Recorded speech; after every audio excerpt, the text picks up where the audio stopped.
I knew the moment that pontoon boat slid away from my dock. Karen, sitting stiff-backed, her HOA lawyer, whispering in her ear that this wasn't just another petty HOA dispute. This was a full-blown power grab for a $3 million private island, and the people coming after me had no idea they were picking a fight with the county sheriff himself. They tried everything: fake environmental claims, doctored drone photos, even hiring private security dressed up like law enforcement to inspect my cabin, all because Karen decided my island, my sanctuary, would look better as part of her luxury lakeside resort project. But here's the thing about being sheriff: you get used to recognizing predators long before they pounce. And when HOA Karen set her sights on my land, she didn't realize I had something she didn't: facts, law, and a whole lot of patience for watching a liar expose herself. Before we jump in, let me know where you're watching from and what time it is over there, and don't forget to subscribe for more insane HOA stories just like this one.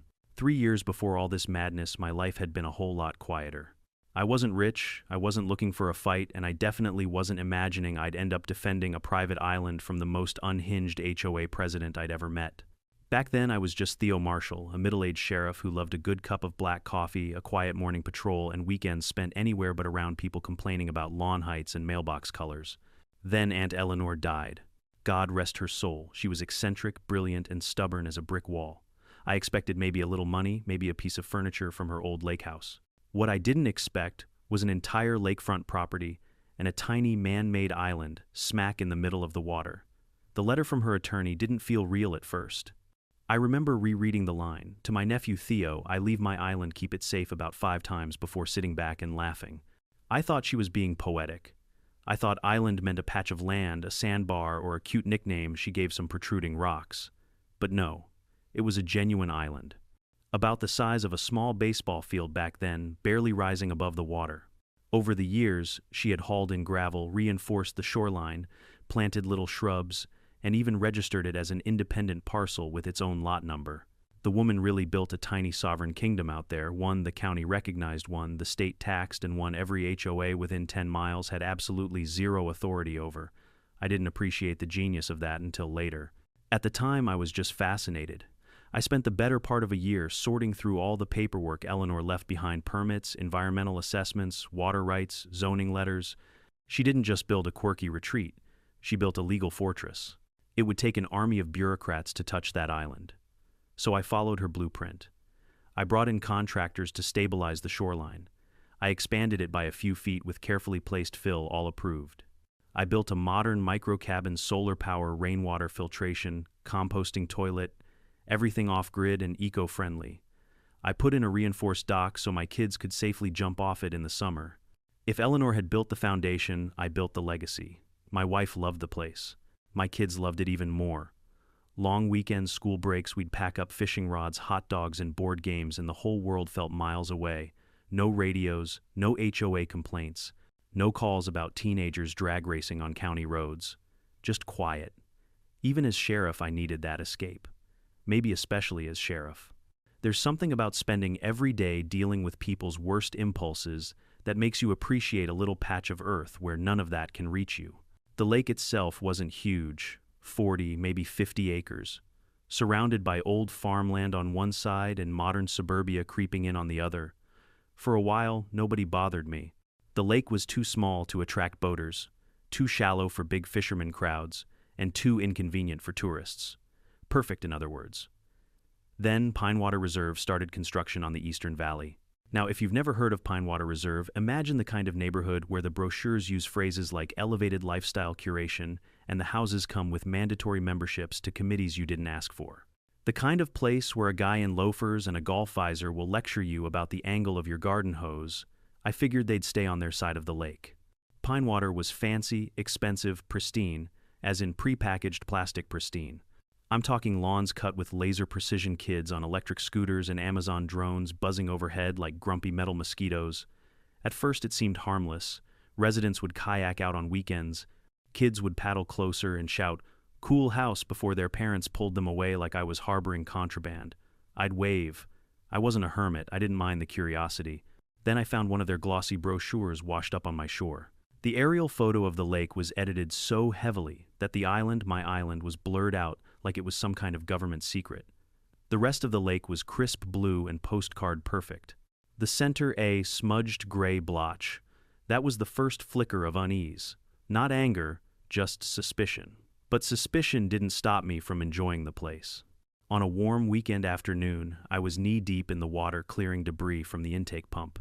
My youngest son was on the dock feeding a stubborn turtle bits of apple, while my dog slept beside him like a sun-warmed loaf of bread. The breeze was soft, the water shimmering. Peace. Then I heard a soft hum. Low, steady mechanical. Not the usual outboard motor noise. I turned and saw a sleek pontoon boat drifting toward the island, white hull, chrome accents, the kind of boat people buy when they want to look like they make passive income off rental properties. 3 people were aboard, all wearing white linen, all with sunglasses that cost more than my mortgage, all standing like they were arriving for a yacht club inspection. That was the first time I saw Karen Wilson. Perfectly ironed blazer, blonde bob haircut sharp enough to slice an apple, smile bright but eyes absolutely dead. She looked like the final boss of every HOA horror story ever told. Beside her stood Jill, her PR liaison, with a clipboard the size of a legal binder, and behind them was Brad, their legal consultant, who gave off the vibe of a man who practiced his smirks in the mirror. They didn't ask permission, they didn't wave, they didn't slow down. They pulled right up to my dock like they owned waterfront privileges. I stood up, water dripping off my shirt, and watched Karen step off the boat. She extended her hand like this was a meet and greet. "Lovely spot you've got here," she said, eyes roaming like she was evaluating resale value. "Really a shame it isn't available to the community." I raised an eyebrow. "It's not part of your community." Brad chuckled under his breath, forced, rehearsed, and annoying as hell. Karen didn't blink. "This lake," she said, with a practiced politician's tone, "has been voted into the Pine Water Reserve jurisdiction." And that's when the alarms went off in my head. Not literally, those came later. But inside me, something shifted. As sheriff, I'd been lied to by drug dealers, con artists, and people who thought they were a whole lot smarter than they actually were. I knew the look of someone trying to wrap a lie in pretty language. Karen was gift-wrapping something very ugly. And little did she know, I wasn't just the owner of the island. I was the one man in the entire county with the training, authority, and stubbornness to take down people who thought they were above the law. Karen's smile froze in place, but her eyes sharpened. It was the look someone gives right before they tell you a rule they just made up on the spot. I'd seen that look 1,000 times, mostly from people who thought flashing confidence could hide the fact they were dead wrong. Behind her, Jill flipped open her clipboard. It wasn't a normal clipboard either. It was one of those oversized, leather-bound presentation portfolios, the kind HOA officers use when they're about to justify something completely insane with colorful charts. Brad adjusted his sunglasses, puffed out his chest, and gave me a nod like he'd just delivered a punchline. He hadn't said a word yet, but the man already radiated lawyer who bills $900 per hour for bad advice. I stepped fully out of the water, grabbed a towel, and dried my hands slow enough to make it clear I'm not the least bit intimidated by your little field trip. Karen clasped her hands together in front of her politician style and spoke again. "Since Pine Water Reserve now manages the lake," she said with that brittle smile, "we're updating our records. This island has come up as a question." "A question," I echoed. "It's a parcel of land. With a deed. Recorded before your HOA even existed." Karen didn't even flinch. "Yes, well," she replied smoothly, "the community voted last month to extend our jurisdiction to all shared water resources." I blinked, slowly.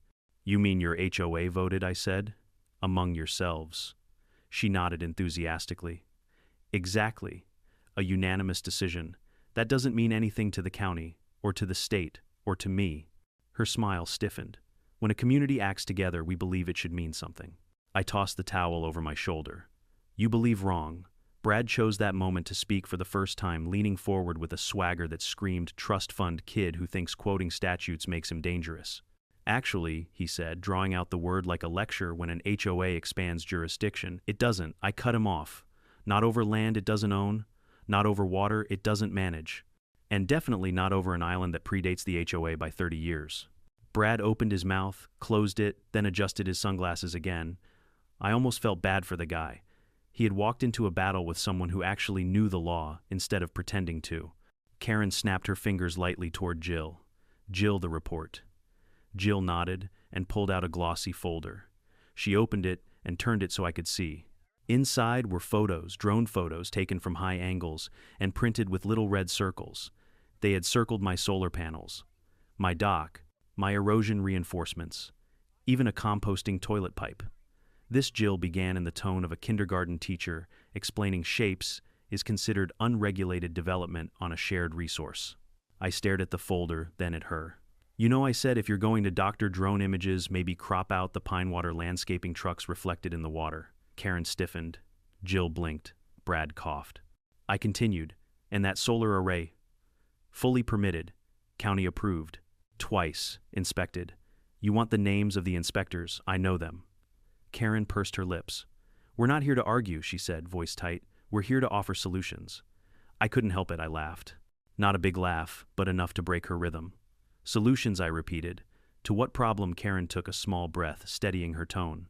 The problem, she said patiently, is that your island is not accessible to the community. It sits in the center of a shared lake. Pinewater Reserve residents have expressed concerns. No, they haven't, I interrupted. You have. You alone. Her eye twitched. Barely, but enough. She was losing the polished composure she'd walked in with. So I said, what's the real reason you're here? She folded her arms. We want to bring the lake into full harmony with our community vision, she replied. That includes ensuring all structures meet environmental and aesthetic standards. Your aesthetic standards, I corrected, not mine. And not the laws. Karen leveled her gaze at me. It would be easier for everyone if you cooperated. The wind picked up slightly, rocking the pontoon boat against my dock. My son's fishing pole clattered gently against the wood, and the turtle he had been feeding poked its head above the water just long enough to gauge the tension before disappearing again. I wiped my face with the towel. I'm not joining your HOA, I said. No one asked you to, Karen replied sweetly. HOA membership is irrelevant here. Good, I said, stepping forward, because this island doesn't answer to you. Her expression hardened. Not yet. It was subtle, but it was there. A promise or a threat, depending on how you wanted to read it. I chose threat. Enjoy the rest of your weekend, Mr. Marshall, she said with finality. We'll be in touch. She turned and climbed back onto the pontoon boat. Brad followed, shooting me a look meant to be intimidating. It wasn't. Jill simply avoided eye contact, clutching her clipboard like a shield. The boat drifted backward, turned, and glided across the lake. Karen's silhouette stood rigid at the helm, her linen blazer fluttering lightly in the breeze. I watched them go, towel still hanging over my shoulder. Then something in my stomach twisted. A feeling I hadn't gotten in years, not since I'd worked a case involving a real estate developer who thought arson was a negotiating tactic. A warning bell, low, subtle, unmistakable. My dog wandered over and nudged my hand, sensing tension. I scratched his head absently. My son wandered back to the cabin, oblivious to what had just happened, humming and skipping along the dock. I stayed there a long time, staring at the shrinking shape of the pontoon boat.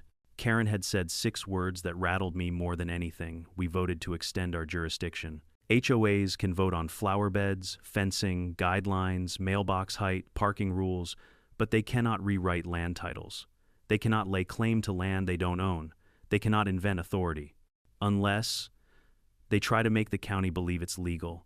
Unless they bury you in paperwork until you can't breathe. Unless they find a loophole nobody else bothered to close. Unless someone with money stands to profit. The glint in Karen's eye told me everything. This wasn't about environmental protection. This wasn't about community access. This had nothing to do with shared resources or lake harmony or whatever buzzword they had printed on their brochure. This was a land grab, a hostile takeover wrapped in a linen blazer and HOA jargon. And as the sheriff of the county, the man responsible for upholding the law, not twisting it, I suddenly found myself in the crosshairs of a woman who thought rules applied only when she needed them to. I walked back toward the cabin just as the sun dipped behind the hills, casting a long, shimmering path across the water. The place felt different now. Not ruined, just claimed, marked. They'd stepped onto my land today. Next time they wouldn't come as politely, and I'd be ready. Because if Karen wanted a war of paperwork, politics, and pressure, she was about to discover she'd picked the wrong sheriff to mess with. The next morning I was back in uniform, not because I was working, but because I planned to spend the day in town handling paperwork, and wearing the badge meant I didn't have to answer a lot of unnecessary questions. My deputies could handle the beat. What I needed was information clean, official, and recorded before Karen could twist anything. The county records office sat in an old brick building that smelled like a combination of dusty binders and burnt coffee.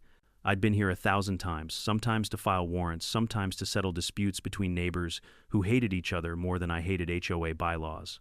But that morning, I walked in like a man preparing for battle.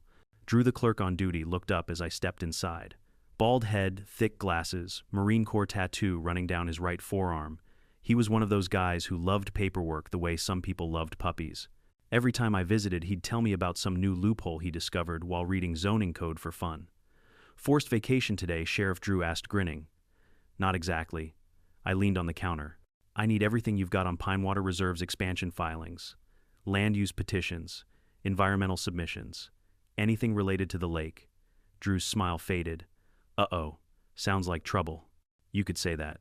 He typed with the speed of a man who had spent decades mastering the keyboard and absolutely nothing else in life. Seconds later, the printer began spitting out documents like an agitated slot machine. I started reading. What I found made my jaw clench.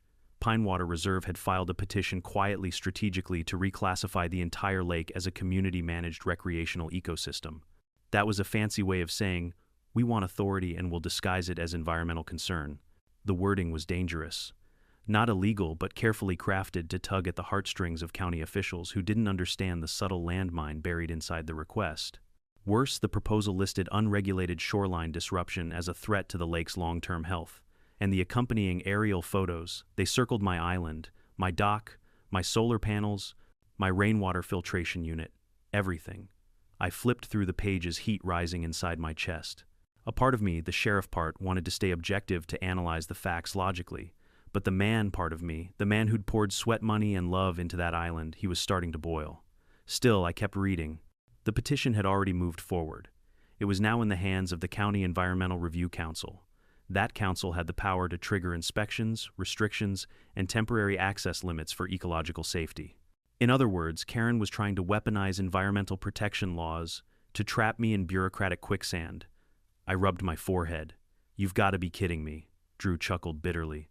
"Sheriff, I've seen some sneaky filings in my day, but this one's got perfume on it." I glanced at him. "Perfume?" He smirked. "Yeah. The kind of paperwork that shows up smelling like somebody's rich wife wrote it in her home office after a glass of Chardonnay." I huffed out a laugh despite myself.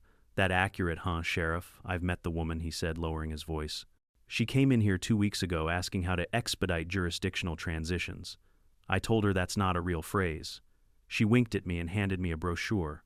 "Sounds right," I muttered. Drew tapped the stack of papers. "You want more, everything you've got." He returned a minute later with a flash drive. All digital files, emails, annex, maps, zoning overlays. I pulled from every public access system plus a few that ain't meant for civilians. I shot him a look. He raised his hands. "Relax. I didn't break the law.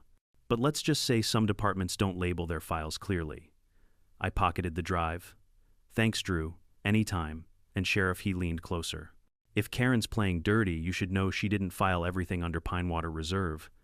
"What do you mean?" He pulled up a separate folder on his monitor. "These right here," he said, tapping the screen, "were filed under a development company, Coastal Delta Holdings, LLC. I froze. "Development company," I repeated. Developing what Drew opened the file. There it was. A glossy concept rendering titled Pine Water Wellness and Luxury Expansion Phase 2. At the center of the plans was a luxury villa. On my island, a curved dock, a private boat lift, solar cabanas, floating platforms, a logo reading Delta Wellness Experience. And below it, pending jurisdictional resolution and removal of unregulated structures. My eyes narrowed. Karen hadn't just wanted jurisdiction, she wanted ownership. My island wasn't a nuisance to her. It was a gold mine. And she wanted it gone. I left the records office carrying a binder so thick it could have doubled as a riot shield. I sat in my truck for a good minute staring at the dashboard. I wasn't angry, not yet. It was something colder, something steadier. A sheriff's kind of anger, the emotion that comes right before a criminal case starts. I drove straight to Cassidy's office.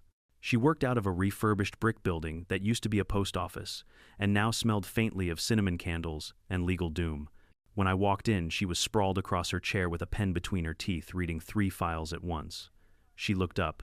"Well, Theo, your face says either you found gold or you found a bomb." "Both," I said, dropping the binder onto her desk. The thud shook her coffee mug. She opened it. Her eyes widened. She flipped a page, and another, and another. "Well, hell," she muttered. "They're laying the groundwork to steal your island," with a smile. Can they? I asked. Not legally, she said.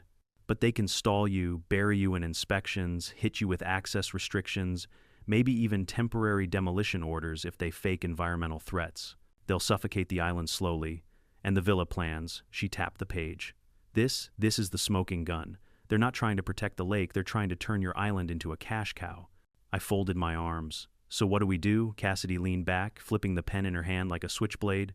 We go to war. The way she said it, casual, sharp, almost amused, made something settle inside me. I wasn't just fighting for a piece of land. I was fighting for Eleanor's legacy, for my kids' summers, for the one place in the world where my badge didn't weigh me down, and I'd be damned if I let an HOA president in designer sunglasses take it from me. I left Cassidy's office with a plan forming in my mind. A lawful, structured, airtight plan because I knew exactly how people like Karen operated. They wanted you angry. They wanted you reckless. They wanted you emotional enough to make mistakes. But I wasn't just a landowner. I was the sheriff. The law was my battlefield. I pulled out of the parking lot and headed back toward the lake. The sun hung low, turning the water into a sheet of molten gold. From a distance, Pine Water Reserve looked like a postcard. Clean homes, manicured lawns, perfect symmetry.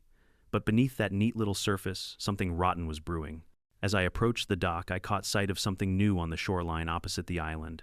Construction equipment, survey flags, workers unloading lumber. I stopped in my tracks. They were building a public pier right across from my island.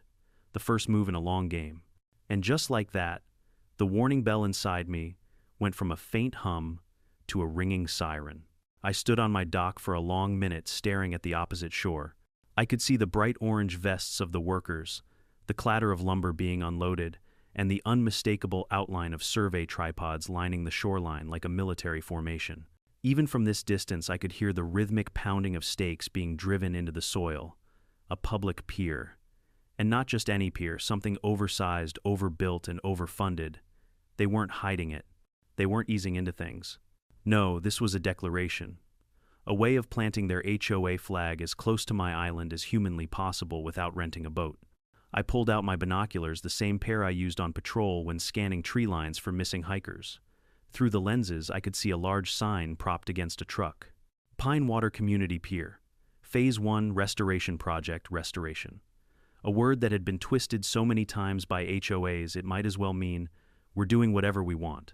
I zoomed in farther. There was Jill in her white linen outfit, clipboard in hand, talking to the foreman. She pointed at the water, then at my island, then at a set of blueprints she unfurled like a general planning troop movement. The irony wasn't lost on me. Just yesterday they'd played nice. Today they were invading the shoreline with heavy machinery. I felt my jaw tighten as I lowered the binoculars. Not because of the pier itself. People build docks all the time. But because I knew exactly what this was. A public access anchor point. A gateway to claim proximity. Then influence. Then regulation. The oldest land grab trick in the book. Before my temper could simmer past the point of logic, I walked to my cabin, grabbed my radio, and switched to a frequency my deputies knew only I used. Dispatch, this is Marshall. Patch me to Deputy Hargrove. A crackle. Then go ahead, Sheriff. Hargrove, I need you to log a preliminary inquiry for construction occurring on the northeast shoreline of Lake Pinewater. No action yet, just a record. Understood, Sheriff. Reason I looked across the lake again, watching the workers hammer posts into ground that was, according to the maps I'd reviewed, still classified as partial conservation zone. Possible zoning violations, I said. Just keep the log open. Copy that. I clicked off the radio. That was enough, just enough to create an official timestamp in the system. If the HOA or their developers stepped out of line, I'd have a trail to follow. Neutral, legal, documented. But I wasn't going to march over there and shut them down. That would be Karen's dream, me abusing my badge so she could scream sheriff overreach from every HOA newsletter and Facebook mom group within a 50-mile radius. No, if Karen wanted a war, I'd give her one. But it would be the kind of war she didn't know how to fight, one fought with statutes, logs, permits, evidence, and patience. Still, just watching that construction churn ate at me. By evening, the pier foundations were already set, and by the time the sun dipped below the hills, lights from temporary generators glowed across the water like some kind of suburban lighthouse warning me they weren't backing off. I locked the cabin, got in my boat, and rode back toward town before it got fully dark. I kept my radio close, half expecting some new nonsense to unfold in my absence. but the lake was quiet, at least on the surface. The next day, I returned, prepared to check on the island, expecting a quiet morning. Instead, I found something that made me stop dead on the dock. A boat, not a pontoon, not a kayak. A sleek white vessel with Pinewater Lake Watch stenciled on the side in big navy letters. It was creeping around the island in a slow circle like a shark scenting blood. 2 people sat aboard matching polo shirts, sunglasses, and clipboards. Of course they had clipboards. I tied off my own boat and watched them, arms folded. If they saw me, they didn't show it. They circled once, twice, then slowed as they approached the dock. I already knew where this was heading. Sure enough, the boat drifted even closer. One of the polo-shirted men cleared his throat theatrically. "Afternoon," he said, as they eased beside my dock. "We're conducting a routine compliance inspection." "No, you're not," I said flatly. "Back up." The man tried again, switching to a softer tone. "Sir, we've received reports of unsafe shoreline structures." "No, you haven't." The second man reached for the rail, preparing to step onto the dock. "We're authorized by Pinewater Reserve to authorize by who I asked.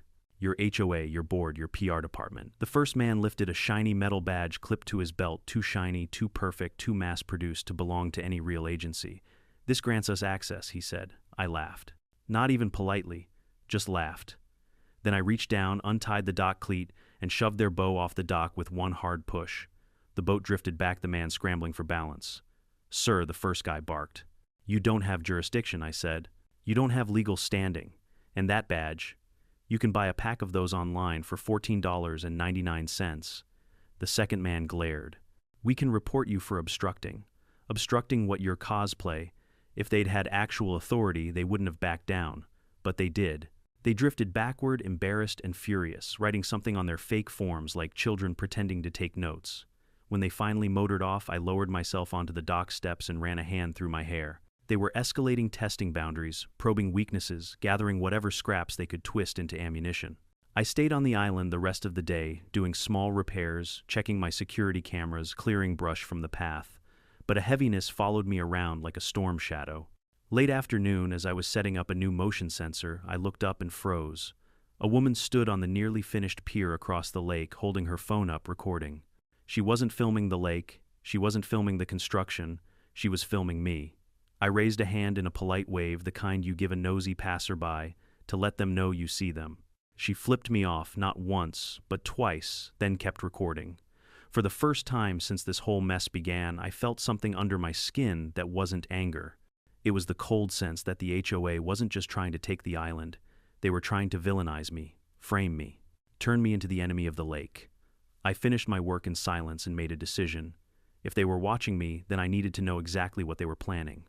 The next morning, I headed back into town, straight to the records office, to Drew, to the files that HOA members didn't want anyone to see. Because if they were building a pier, sending fake patrol boats, and recording me from across the lake, something bigger was coming.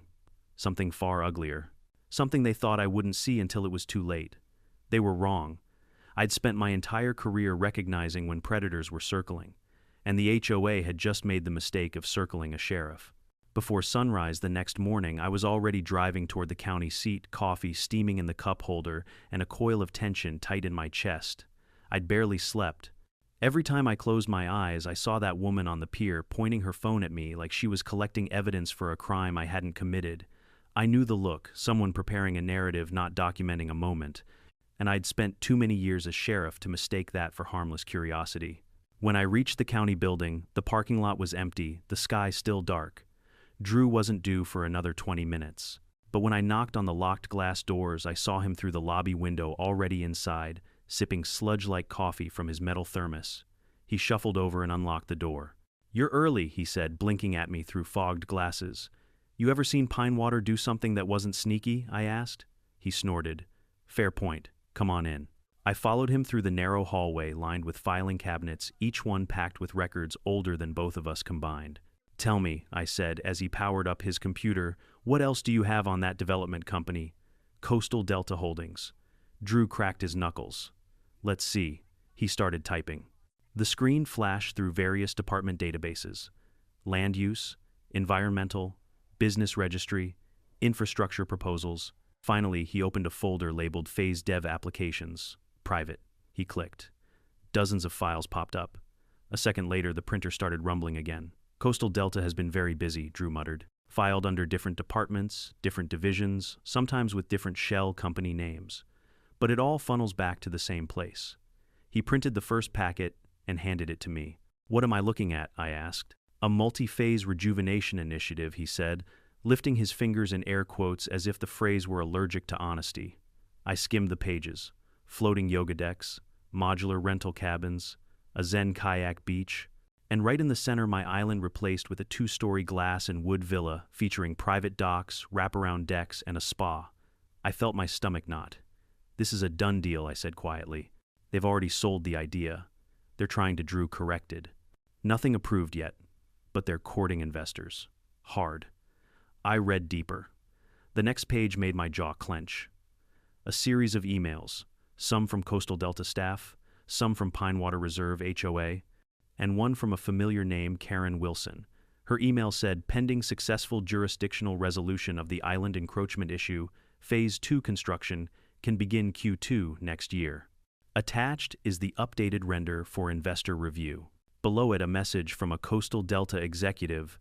We look forward to securing this parcel. Please confirm removal timeline of the current occupant. Current occupant, not owner, not deed holder. Occupant, as if I was squatting. Drew whistled low as I turned the pages. You going to take this to your lawyer? He asked. I'm taking everything to her, I said, stacking the documents. And then I'm taking someone to court. Sheriff Drew said carefully, You know, if they're this bold on paper, they're twice as bold off record. I know, I replied, and I think they're just getting started. I left the office with the binder pressed under my arm, feeling the weight of it like a tactical vest. Not heavy, but loaded. On the drive back, the sky turned gold. Normally, I loved that view. But that morning, it felt like something cinematic right before the villain springs the next trap. By the time I reached the lake, the wind had picked up. My boat rocked as I crossed the water toward the island spray hitting my face. The moment I stepped onto the dock, I froze. Something felt wrong. It wasn't obvious. Nothing looked broken, nothing out of place. But the silence was off. Too still, like the air was holding its breath. I walked up the path toward the cabin, scanning the ground the way I'd been trained. Slow, deliberate, checking for footprints, disturbances, snapped twigs. Then I saw it. The cabin door wasn't completely shut, just slightly ajar. My pulse spiked. I approached cautiously, stepping to the side of the doorway the way years of law enforcement instinct had taught me. I nudged the door open with the back of my knuckles. Inside the cabin looked ransacked. Drawers opened, cabinets half pulled, papers scattered. Even the rug was kicked aside like someone had checked under it, and in the middle of the chaos were 2 men, both in dark blue uniforms, both wearing belts with pepper spray handcuffs, radios, and neither wearing a single legitimate law enforcement patch. The older one, broad shoulders and gray stubble, didn't even turn around when he spoke. Sir, we're conducting an inspection under HOA directive. Please vacate the structure. My voice dropped. Show me your warrant. The younger man glanced at me with a smirk, then back to rifling through my drawers. We received a complaint, he said. Suspicious activity on HOA-regulated property. This property isn't HOA regulated. That's under review, the older one said, annoyed. I stepped fully into the doorway. You've got 10 seconds, I said quietly, to tell me what agency you work for. Neither responded. The older one turned one hand resting on the pepper spray. Sir, if you threaten, footsteps sounded on the dock outside. Heavy, confident footsteps. Then a familiar voice bellowed. Theo relief washed over me. Noah, former Army Ranger, current wilderness instructor. Guy once chased off a black bear with a frying pan. He stepped into the cabin, took one look at the uniforms and froze. Then he muttered, Nope, those aren't cops. Before I could say anything, the older fake officer reached for his canister. Noah moved faster, lightning fast. He grabbed the man's badge, snapped the chain, yanked it off, and punched him square in the face. The guy dropped like he'd been unplugged from life itself. The younger man bolted, sprinting out the cabin, down the dock, and straight into the lake as he jumped desperately onto the boat and floored the motor. I exhaled and pulled out my radio. Dispatch this, is Sheriff Marshall. I have a code 6-3 on Lake Pine Water. Unauthorized individuals impersonating law enforcement. Send a unit. The real deputies came 15 minutes later. They cuffed the unconscious one, who woke up screaming about rights he didn't have, and hauled him away. Records later confirmed both men worked for Northern Apex Risk Solutions, a private security firm, one partially owned by Aaron Wilson. Karen's husband. The pieces started connecting in a sickening chain. Fake inspections, fake patrols, fake authority, real criminal intent. That night, after filing the reports and making sure the arrested man was booked, I returned to the island to breathe, or try to. But as I sat on the dock, watching moonlight ripple across the water, Noah handed me a flask. "You're not going to let them win, right?" he asked. I took a long breath. Not a chance. What I didn't know yet, what I couldn't possibly guess, was that Karen wasn't close to finished. She had barely gotten started. Because less than 48 hours later, I woke up to the first real sign that this wasn't just harassment, it was sabotage, it was surveillance, it was arson, and it was personal. Very, very personal. 2 days after the fake cop incident, I woke before dawn to a strange stillness. The kind of stillness that doesn't feel peaceful, more like the air is waiting for something to go wrong. I sat up in the cabin listening. No loons calling, no wind against the windows. Even the usual gentle lapping of water against the dock felt subdued, like the lake itself was holding its breath. I swung my legs over the side of the bed, tugged on my boots, and stepped outside. The sky was barely light, a pale gray smear pushing against the edges of the horizon. I stretched, cracked my neck, and walked toward the utility shed to check the solar inverter. After the mess with the fake officers, I decided to double-check everything on the island each morning. But when I flipped the power switch, the lights flickered once, then died. The inverter hummed, then coughed out a sputter. That sickening choking sound told me everything I needed to know this wasn't a technical failure. I climbed the ladder to the roof, pried open the panel casing, and felt my stomach drop. The main conduit, thick, insulated durable, had been cut clean through. Not frayed, not chewed by wildlife, not damaged by weather. Cut, deliberately. Like someone had taken bolt cutters and sliced straight through the lifeline of my entire power system. For a moment, all I could do was stare at it.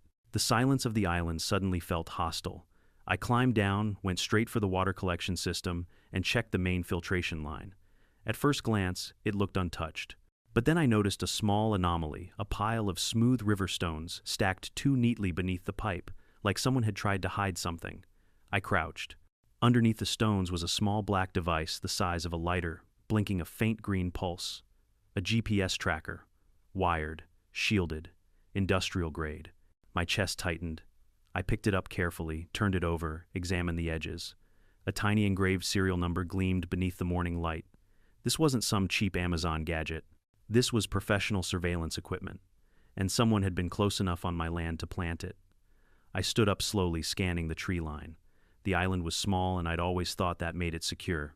You can't sneak around a place this size without making noise or leaving footprints. But whoever did this was careful, skilled, comfortable working in the dark. And the GPS device confirmed one thing: they weren't gathering evidence. They were tracking my movements, where I went, when I left, when the island was empty, when it was vulnerable. I set the tracker on my work table like it was a venomous snake and took a long breath before pulling out my phone. There was only one person I trusted to identify the device fast: Nate, freelance cybersecurity specialist.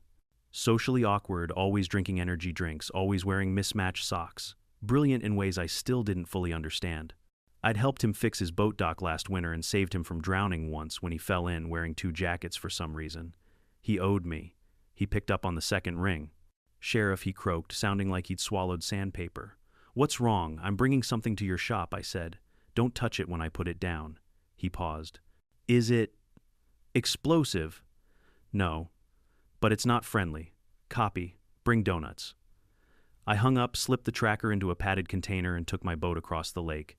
I kept my eyes on the Pinewater shoreline the entire time, half expecting to see someone recording me again. But the pier was empty, quiet and freshly cleaned, like they'd scrubbed away yesterday's trespassers. When I reached Nate's shop, a converted barn filled with more wires and screens than I'd ever seen in one place. I placed the tracker gently on his metal workbench. He leaned over it with a magnifying visor strapped to his forehead like a mad scientist. "Oh," he said, "this is expensive. How expensive? Expensive, expensive." He tapped the engraved serial number. "You can't buy these. You lease them through security firms. Contract only." "Which firm?" I asked. He turned toward his laptop. "Give me 10 minutes. It took him 4. When the results appeared on his screen, he let out a low whistle. "Sheriff, you're not going to like this. I already don't." He rotated the laptop toward me. This unit, he said, is registered to Northern Apex Risk Solutions. My throat tightened.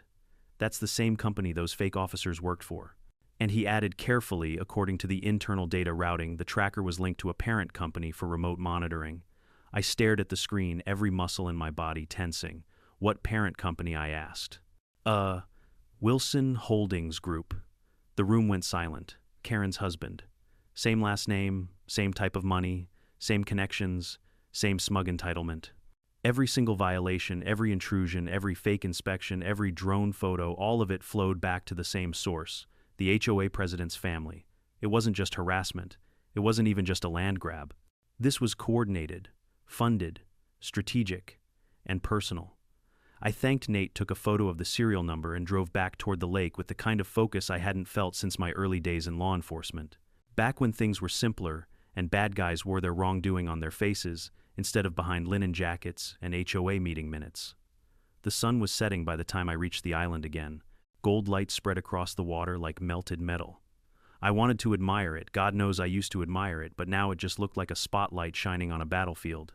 I set up extra motion detectors along the perimeter path, installed 2 new trail cameras high in the trees, reinforced the solar connections with steel brackets, and bolted the inverter casing shut with tamper-resistant screws. It felt like prepping for a siege. On my own land, by the time I finished, exhaustion pulled at my limbs. But I wasn't going to sleep inside the cabin, not that night. I dragged a camp chair onto the deck crowbar resting beside me and kept watch. At 3:14 a.m., the first alarm went off. A motion trigger near the dock. I shot to my feet, adrenaline flooding my veins. The deck glowed orange through the window, too bright, too sudden. Fire. I grabbed the extinguisher and sprinted toward the dock. The wooden walkway connecting the main path to the harbor was engulfed in flames, fast, hungry flames chewing through the dry planks. Son of a... I blasted the extinguisher, white foam smothering the fire in bursts. The heat scorched my face as I kicked charred wood aside to prevent it spreading. Smoke rose in thick gray waves, stinging my eyes. It took nearly 10 minutes to get the flames under control. My lungs burned. My hands shook. My heart hammered so violently I felt it in my teeth. When the fire was finally out, the dock looked like a ribcage of blackened timbers. I checked my cameras. The feed was dead, smashed, wires cut. Someone had come onto this island in the dead of night. Someone who knew exactly where the cameras were. Someone who knew how to avoid detection except for the last-minute motion trigger. I looked down and saw a small, half-melted scrap lying among the ashes. A laminated corner of something, burnt around the edges, barely intact. I picked it up with shaking fingers. There in the corner, scorched but unmistakable, was the Pine Water Reserve HOA logo. They didn't even try to hide it. They wanted me scared. They wanted me rattled. They wanted me desperate. Instead, I felt something else. Resolved, cold, focused, determined. If Karen thought burning my dock would intimidate me, she had miscalculated. She wasn't facing a homeowner. She was facing the sheriff. And now she'd crossed the line between civil conflict and criminal warfare. I stood on the smoldering remains of my dock, smoke curling into the night sky, and made myself a promise. This ends with truth. This ends with consequences. And it ends with the HOA on its knees. The morning after the fire, I wasn't just tired, I was hollowed out. Not broken, not shaken, not scared. Just stripped down to the bone. When you've served long enough in law enforcement, you learn there are 2 kinds of enemies, the ones who lash out impulsively and the ones who plan. The impulsive ones throw punches. The planners burn your dock at 3 in the morning and leave calling cards. Karen was the latter. I spent the early hours repairing what I could, documenting the burn pattern, photographing every inch of damaged wood, and salvaging whatever remained of the trail cam that had been ripped from its mounting post. Even as I worked, I knew the fire was only the beginning. People like Karen don't escalate unless they think they're winning. The fact she was already resorting to arson told me she was terrified. It also told me she had something big brewing. By noon, I had everything packed into a heavy-duty evidence case, photos, charred fragments, the broken camera core, and the GPS tracker Nate had analyzed. I left the island and headed back to town, the boat engine roaring louder than usual against my anger. Cassidy's office door swung open before I even knocked. She was on the phone pacing, scribbling notes, and waving me inside like she'd been expecting me. When she finally hung up, she looked at my soot-stained clothes and grimaced. "Tell me someone died," she said, "because that's the only reason you should look like this. No one died, I said, dropping the evidence case onto her desk with a heavy thud. But someone tried to send a message. She opened the case, pulled out the melted laminate scrap, and stared at the HOA logo. Oh, for she cut herself off and rubbed her eyes. They're idiots. Criminal idiots. They're getting bold, I said. And desperate. That's good, she muttered, flipping through the photos of the dock. Desperation makes people sloppy. Sloppy people get caught. Nate arrived 10 minutes later, jittery from 2 cans of energy drink, and immediately plugged in the broken trail cam core to extract whatever data remained. The footage was mostly corrupted, but he found one fragment still intact, a partial image of a hand holding a blunt tool mid-swing, a hand with a tattoo. Nate froze the frame, enhanced it, and stared. You're kidding, Cassidy breathed. It was unmistakable. The same tattoo we'd seen earlier in a corporate retreat photo, one featuring Aaron Wilson, Karen's husband, holding a champagne flute and smiling like a man who'd never faced consequences. Cassidy leaned back, grinning like a wolf. They really thought they could get away with this. No, I said. They really thought I wouldn't fight back. We spent the rest of the afternoon preparing filings, evidence, submissions, emergency motions, requests for injunctions. Cassidy typed like her life depended on it, narrating each section as she went. This one freezes HOA. Discretionary accounts, she muttered. This one forces the county to acknowledge your environmental compliance. This one asks for criminal investigation into Northern Apex. And this one, her grin widened, calls for a judicial review of HOA governance misconduct. By 5 o'clock, she had a stack of legal ammunition thick enough to choke a wild boar. The hearing was set for Friday, but Karen wasn't going to wait that long. She had one more trick up her sleeve. The day before the hearing, I was in Cassidy's office reviewing our strategy when the door burst open and her paralegal Mia sprinted in holding a tablet like it was radioactive. You need to see this, she gasped. Cassidy frowned. What now? Mia tapped the screen. A town council live stream appeared. Karen stood at the podium, smiling, sweetly speaking, with the tone of a woman asking politely for sugar while planning to steal your entire pantry. And if we're able to resolve the private island issue, she said, we can repurpose that land into a public wellness retreat. Think meditation cabins, nature therapy, zero-emission lodging, a real gift to our community. My stomach dropped. Cassidy's pencil snapped in half. That's the villa plan, she hissed. She's pitching the Coastal Delta project as a public good. The hypocrisy hit me so hard I had to laugh. She's denying involvement in private development, Mia added, while literally describing the investor deck word for word. Cassidy stood, slammed the tablet onto her desk, and pointed at me. Tomorrow, she said, we bury them. The courthouse was packed on Friday. Reporters, Pinewater residents, curious locals who just liked drama, even a few county officials who sensed the political wildfire building. Karen entered wearing a tailored pastel blazer pearl earrings and a soft expression that didn't fool a single person who'd ever dealt with an HOA in their lives. Her lawyer, Martin, looked like he moisturized with confidence and overpriced cologne. As we took our seats, Cassidy whispered, "Let them talk first. The longer they lie, the harder they fall." The judge entered. The hearing began. Martin stepped forward, dramatically sighing, as though burdened by the weight of the community's suffering. "Your Honor," he began, "we represent Pinewater Reserve, a community deeply concerned about the environmental impact of unregulated development on Lake Pinewater. The island in question is my client's lawfully owned property." Cassidy interrupted before he could finish and predates Pinewater Reserve by nearly 3 decades. Martin tried to object, but the judge allowed her to continue. And then the hammer dropped. Cassidy presented every permit, every environmental clearance, every zoning document, every notarized record, showing the island was a legitimate, independent parcel. Then she shifted to the bombshell evidence: the investor deck, the emails, the development plans, the surveillance balloon invoice, the Northern Apex GPS tracker serial number, the trail cam image with Aaron's tattoo. Each piece landed like a blow, and the courtroom felt smaller with every revelation. By the time Cassidy played a snippet of the town council live stream, Karen promising to repurpose the island, the room erupted in gasps. Karen's face went pale, then pink, then white again. The judge leaned forward. "Mrs. Wilson," he said, "are you acting on behalf of Pinewater Reserve or in conjunction with a private development firm?" Karen opened her mouth, closed it, opened it again. No sound came out. Her lawyer tried to object, but the judge silenced him with a raised hand. Given the evidence, the judge continued, "I am issuing the following orders. All construction and enforcement by Pinewater Reserve is to cease immediately." HOA discretionary accounts are frozen pending audit. This matter is referred to the county prosecutor for potential criminal investigation. The room exploded. Karen stood motionless, as if her brain had tilted sideways. Cassidy exhaled, slowly satisfied. "Told you," she murmured. "The bigger they are, the more crimes they commit on email." But it wasn't over. Not yet. And the next 3 months would prove it. The audit uncovered financial mismanagement so outrageous, it could have been its own reality show. Community dues funneled to shadow companies, fake consulting fees, payments to Northern Apex disguised as public interface coordination, a surveillance balloon tethered above my island costing $12,478. A balloon to spy on me. The county prosecutor filed charges.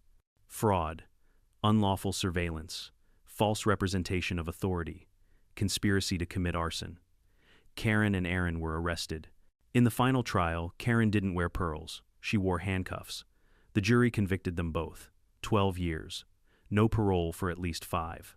When the verdict was read aloud, I didn't pump my fist. I didn't gloat. I didn't smile. I simply exhaled. Because the island wasn't just safe. Justice finally was too. HOA Pinewater Reserve dissolved not long after by court order and by the mass exodus of homeowners who didn't want to be part of a scandalous circus. The illegally built pier was torn down, signs vanished from the trails. The patrol boats disappeared like ghosts. I rebuilt my dock this time using composite materials fire wouldn't eat through, upgraded the solar, buried backup batteries deep beneath the sand, installed a camera system with redundant cellular uplink, and then I installed a sign. One Eleanor would have loved. Private property sovereign parcel not subject to vote. People shared photos of it online. The local paper ran a headline, "Sheriff saves his island, HOA crumbles under corruption scandal." Residents clapped me on the shoulder in grocery stores. Even high school kids visited the island for a civics project and brought a cake that said, "Thanks for fighting the HOA sheriff." But the real reward, standing at the end of my new dock with my kids fishing beside me and the water calm again, quiet, peaceful, untouched, a reminder that some things in life are worth fighting for, not because they're valuable, but because they're home. When the smoke cleared literally and figuratively and the headlines faded, I finally had room to breathe again. The island felt different now, but in the best possible way. Quieter, safer, like the air itself had relaxed. And for the first time in months, I could walk the shoreline without glancing over my shoulder, expecting a drone, a fake officer, or Karen's pontoon boat drifting in like a bad omen. One evening, just as the sun melted into the horizon, I sat at the edge of my rebuilt dock with my kids. They dangled their feet over the water, tossing little bits of bread to the fish while my dog snored between us, belly up and unapologetically loud. This island, my island, was alive again. Not threatened, not contested, just ours. My daughter glanced up at the cedar sign I'd bolted into place, a sign that had already become something of a local legend. "Dad," she asked, "does it mean no one's allowed to come here ever again?" I laughed softly. "Of course not. People can visit. Even after everything that happened." "Sure," I said, ruffling her hair. "They just have to knock first." She giggled, and for a moment everything felt right in the world again. Later that night I stood at the shoreline alone. The lake was still, the breeze was warm, and the sky above looked like something Eleanor would have painted if she'd ever picked up a brush. I wish she could have seen all this, what her little island had become, how far I'd gone to protect it, and how right she'd been when she'd written, "Take care of my island, don't let anyone mess with it." I finally understood. She didn't leave me a quirky piece of land. She left me a lesson, a responsibility, a reminder that peace isn't something you're given, it's something you defend. And as sheriff, as a father, as a man, I'd done exactly that. In life, we like to believe the threats we face will be obvious, the villains easy to spot, the battles clearly marked. But sometimes the real threats wear linen suits, smile like they're doing you a favor, and hide their intentions behind community initiatives and environmental concerns. Sometimes the danger doesn't come with fists or guns, but with paperwork, influence, intimidation, and people who think rules bend for them, but not for anyone else. Karen taught me a truth I won't forget. You don't lose freedom all at once. You lose it inch by inch, signature by signature, silence by silence. And if you're not paying attention, you wake up one day to find a stranger standing on your land with a clipboard telling you it isn't yours anymore. So here's the real takeaway, the one I hope every person listening remembers. Protect what matters, your home, your peace, your rights, because no one else will do it for you. And if you stay silent when someone tries to take what's yours, silence becomes permission. Stand up, speak up, document everything. Don't let intimidation push you out of your own life. And when someone tries to steamroll you with fake authority, know the law, use the law, and don't back down. Now I want to hear from you. Have you ever dealt with an HOA neighbor or community bully who tried to push past boundaries? Tell me your story in the comments. I read every single one. And if you haven't already, make sure you subscribe so you never miss another insane HOA tale like this one. There'll always be Karens in the world. But as long as there are people willing to stand up for what's right, they never win in the end.